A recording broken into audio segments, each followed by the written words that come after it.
بسم اللہ الرحمن الرحیم، السلام علیکم ورحمۃ اللہ وبرکاتہ۔ کھلا باتیں ہو رہی ہیں، کل اگر ہمارا کراچی میں روس سے ٹکراؤ ہو گیا تو ہمارا ظاہر عمل کیا ہونا چاہیے؟ دیکھیے ٹکراؤ، ہم تو یہ کہیں گے کہ ٹکراؤ آپ زیادہ کردار رکھیے، ان کی مخالفت کسی کو میں نہیں کہتا، کسی ایک کو بھی آپ پن پوائنٹ کریں، اپنا مثبت میسج ہمیں دینا ہے تو، لیکن یہ کہ اگر ہو تو پھر صحیح ہے، کاہے کے لیے یہ سارے صبر کے جو ابواب آپ پڑھتے ہیں کس کے لیے پڑھتے ہیں؟ ہمارے کھانے کو تیار ہونا پڑے گا۔ آپ نے فرمایا کہ انڈیا بھی بےتابی سے ہمارے حصے بقرے کرنے کو تیار بیٹھا ہے، مگر بظاہر بھی نظر آتا ہے کہ وہ پاکستان کے ساتھ تعلقات اکثر نو بہتر کرنا چاہ رہا ہے، جیسے کرکٹ، ڈپلومیسی، بس سروس اور تجارت وغیرہ۔ براہ کرم وضاحت فرمائیے۔ یہ اصل میں گڑ دے کر مارنے والی بات ہے، ایک ہے زہر دے کر مارنا، ایک ہے گڑ دے کر مارنا۔ وہ چاہتے ہیں کہ نارملائزیشن ہو جائے۔ اچھا، میں جا کر یہ تاثر لے آیا ہوں کہ اب ہندوؤں میں مذہب اسلام سے وہ نفرت نہیں ہے کہ یہ اگر بڑے پیمانے پر نفرت اس کا تاثر ہو جائے تو پھر پہلا قدم پیسفل بھی یہ ہو سکتا ہے کانفیڈریشن ہو جائے۔ پہلے تو ایک شکل ہو سکتی ہے کہ اکنامک کوآپریشن کا ریجن جو ہے وہ واقعتاً بن جائے، جیسے ای یو ہے۔ اور یہ بات میں آپ کو بتا رہا ہوں 1971 کی، کوسیجن نے یہ کہا تھا، جو وزیر اعظم تھا اس کا، کہ ایک کانفیڈریشن قائم ہونی چاہیے، the United States of Great Indian peninsula, Afghanistan, Pakistan, Bharat, Bangladesh, Bhutan, Nepal, Sri Lanka, ان کو ایک ملک ہونا چاہیے، ایک کنفیڈریشن۔ تو امن کے ساتھ بھی یہ پروسیس ادھر جانے کا امکان ہے، اور پاکستان مجبور ہو جائے گا۔ پانی کی جو قلت آ رہی ہے، ذرا سا اور انہوں نے ہماری دھوم مروڑ دی تو ہم تو سجدے میں گرے ہوں گے۔ ہم کہیں گے ٹھیک ہے بھائی، ہم آپ کے ساتھ آتے ہیں، یہ زمینیں بھی آپ کی ہیں، کھیت بھی آپ ہی کے، پانی دو بھائی خدا کے لیے۔ میں نے تو جو سیناریو بتایا وہ کشاکش کا بتایا، لیکن یہ دوسرے سیناریو میں موجود ہے۔ ایڈوانی یہاں آ کر کیا کیا کانفیڈریشن ہونی چاہیے، حالانکہ وہ بدترین دشمنوں میں سے ہے Pakistan, but this can be the first step. اگر پاکستان میں خانہ جنگی کی صورتحال پیدا ہو جاتی ہے تو تنظیم اسلامی کیا موقف اختیار کرے گی؟ ہجرت یا عسکری طاقت کا استعمال یا کوئی اور آپشن ہوگا؟ اس میں یہ ہے کہ پھر میں وہی بات کہوں گا کہ جو کام تنظیم کی مرکزی شورا کا ہے وہ آپ اس سے نہ لیجیے اس وقت۔ جب سچویشن سامنے آئے گی جیسی ہوگی، اس وقت جو بھی مشورہ ہوگا اس کے مطابق عمل کریں گے۔ آپ نے فرمایا کہ آج باتیں جنگی امریکہ اور اس کے ساتھی بھی اپنی تہذیب کی حفاظت میں لگے ہوئے ہیں اور اسے دوسرے ممالک بیروسی اقوام میں وہ رائج کرنا چاہتے ہیں، تو اس بارے میں میرا سوال ہے کہ کیا ہمیں اجتماعی سطح پر تہذیب حاضر کے تمام شاعر، یعنی میکرو اور مائکرو سطح کے تمام شاعر کو واضح کر کے، نشاندہی کر کے مفاد تنظیم کے سامنے ان کو واضح کیا جانا چاہیے اور ان سے اجتناب کی طرف راغب کرنا چاہیے؟ الحمدللہ ہم تو مشترک ہیں، ہم نے نہ ان کا لباس اختیار کیا ہے نہ ان کا رہن سہن اختیار کیا ہے، لیکن یہ ایک تجویز کے ذریعے میں ہے کہ اس کو شورا غور کرے تو اس کو مزید امپلیمنٹ کرنا ہو تو ٹھیک ہے۔ لیکن میں نے اصل میں آج آپ بھول رہے ہیں دو لفظ بار بار استعمال، تہذیب اور تمدن، یہ دو چیزیں علیحدہ ہیں۔ تہذیب ایک لوور سطح کی شے ہے، تمدن، مدنیت، یہ جو پولیٹیکل اسٹرکچر ہے ان کی، جس کو کہتے ہیں لبرل سیکولر ڈیموکریسی،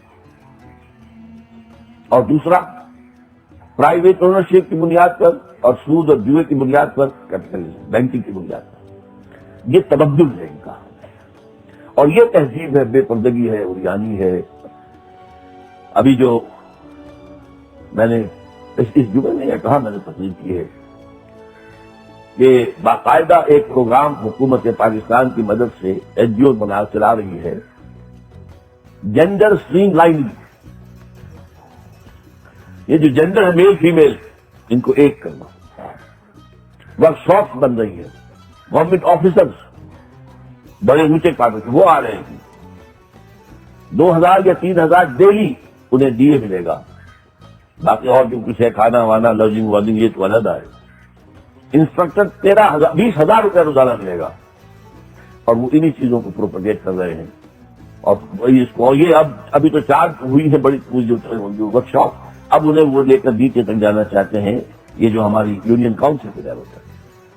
بھئی دیکھو جی ہمارا حال کتنا پتلا ہے، ہم پستی میں ہیں، ہم معاشی طور پر پیچھے ہیں، کیسے ہم مقابلہ کر سکتے ہیں عورت کو گھر میں بٹھا کر؟ عورت کام نہیں کرے گی تو ہم کیسے مقابلہ کر لیں گے؟ عورت پر یہ ظلم ہوتا ہے، یہ ظلم ہوتا ہے، یہ ظلم ہوتا ہے۔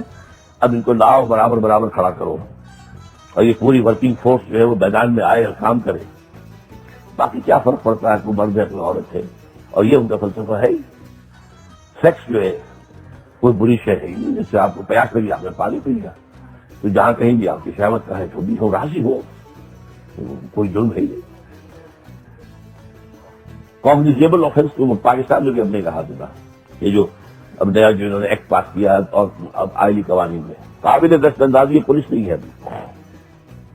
ترکی میں یہ ہو رہا تھا کہ ایک بل جو ہے پارلیمنٹ کے لیے ٹیبل کر دیا گیا تھا کہ زنا کو ایک کاگنیزیبل آفینس قرار دیا جائے۔ پورے یورپ میں تہلکہ مچ گیا، دیکھو اس میں بدماش ترکی کو یہ ہمارے ساتھ آنا چاہتا اور زنا کو جرم قرار دینا چاہتا۔ اردوغان صاحب نے بل واپس لے لیا۔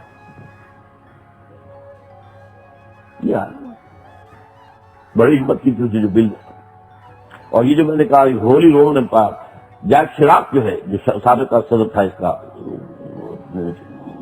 فرانس کا، بتایا تھا Turkey should know that we are a Christian club۔ تم کرسچن کلب میں کیسے جا سکتے؟ مسلمان ہو، کتنے سیکولر ہو جاؤ، کتنے تم کے اندر ہو تو مسلمان۔ We are a Christian club۔ اور یہی بات جو میں نے آج بھی کہا آپ نے سن لی ہے کہ جس طریقے سے کہ حدیث میں آتا ہے کہ 80 جھنڈے دیکھ کر عیسائی تم پسند آور ہوں گے، جھنڈے دیکھ کر جتنا بڑا کولیشن بنا تھا افغانستان میں، اس میں جو ہے اتنا کم سے کم 30-35 جھنڈے تو سو بھی تھے، اور نیٹو کا پورا کی پوری قوت کے ساتھ آئے گی تو زبردست کتنے جھنڈے ہوں گے، ہر جھنڈے کے نیچے 12,000 فوج۔ یہ وقت آنے والا ہے۔ آپ نے فرمایا کہ کھڑے ہو جاؤ، وضاحت فرمائیں کہ تنظیم کے رفقا کس طرح کھڑے ہوں؟ دیکھیے کھڑے ہونے کا معاملہ تو یہ ہے کہ ایک تو یہ کہ آپ نے جو کمر کسی ہوئی ہے، تیز ترک گامزن منزل معدوم نیست، جتنا گڑ آپ ڈال رہے ہیں ابھی اب زیادہ ڈالیں، جتنا وقت آپ دعوت میں اور تحریک اور تنظیم میں صرف کر رہے ہیں زیادہ صرف کریں، اپنی بیلٹ کو اور ٹائٹ کریں، اپنے اخراجات کو اور کم کریں، اپنے معیار زندگی کو نیچے لائیں۔ معیار زندگی نیچے جائے گا تو آپ اوپر جائیں گے کھڑے ہو، ورنہ اسی معیار زندگی کے بوجھ تلے جو ہے دم کر رہ جائیں گے۔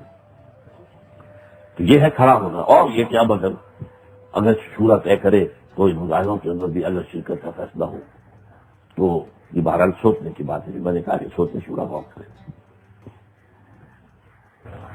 ایک صاحب نے پوچھا کہ آپ نے فرمایا کہ دینی مدارس کے طلبہ اور طالبات نے تحریک کے طلبہ اور طالبات برائے نفاذ شریعت ایک تنظیم بنائی ہے جو بیٹھ کی بنیاد پر ہے، اور ان کے امیر ڈاکٹر شیر علی شاہ صاحب ہیں۔ یہ ساری اطلاعات آپ کو کہاں سے حاصل ہوئی؟ یہ ابتدائی اطلاع تو عاقف نے مجھے دی تھی کہ یہ ایک ہے مجلس مشاورت سی بنی ہوئی ہے، کچھ لوگوں کی ان کا جلسہ ہوتا ہے ماہانہ، تو ایک مرتبہ اس میں سیمینار ہوا تھا، تو مولانا شیر علی صاحب ڈاکٹر وہ اس میں آئے تھے۔